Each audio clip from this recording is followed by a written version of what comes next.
From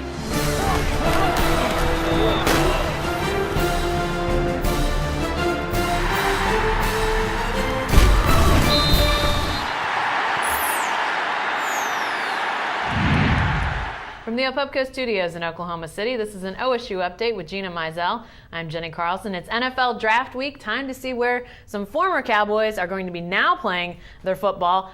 Let's start with Justin Blackmon, the most obvious guy on the list. How highly could he go? Where is he projected right now? Well, he's still going to be a top 10 pick. I think it's just a matter of how high. And you look at a place like Cleveland, I know has been talked about quite a bit. It's going to kind of, I think, maybe come down to him or Trent Richardson, the running back from Alabama. And then, you look, the next team that picks is Tampa Bay. They addressed the wide receiver position in free agency with Vincent Jackson. So then next is St. Louis, which is a team that we've talked about even when they were picking number 2 before they made that trade with the Redskins so that they could get Robert Griffin III. So I would say probably the most likely destination right now for Justin Blackmon is still St. Louis, which is kind of what we threw out maybe in January with that Bradford to Blackmon combination. So right now, if I had to pick, I would say that's where he'll go. But I don't see him falling out of the top 10. With Jacksonville really needs a wide receiver. Buffalo could use a wide receiver. So you kind of go on down the list, and each team that's a need that they have. So he would fit a lot of different teams. So we're pretty sure Justin Blackmon's top 10. Mm-hmm. Next question is, what about Brandon Weeden? Sure. Is he a first-round guy?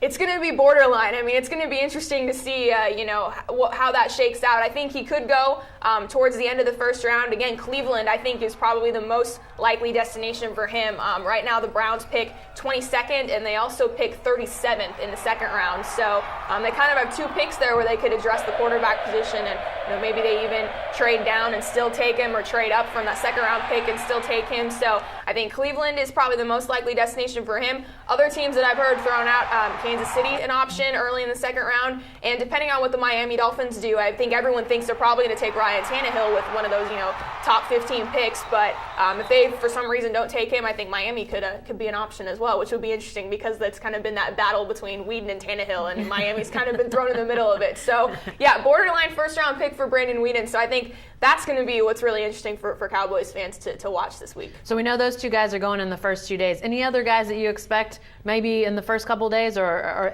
all the rest of the Cowboys looking to slip maybe into that 3rd day? I think Markelle Martin is an interesting prospect, just because obviously he had such a productive career at OSU, but was hurt for the Combine and for OSU's Pro Day.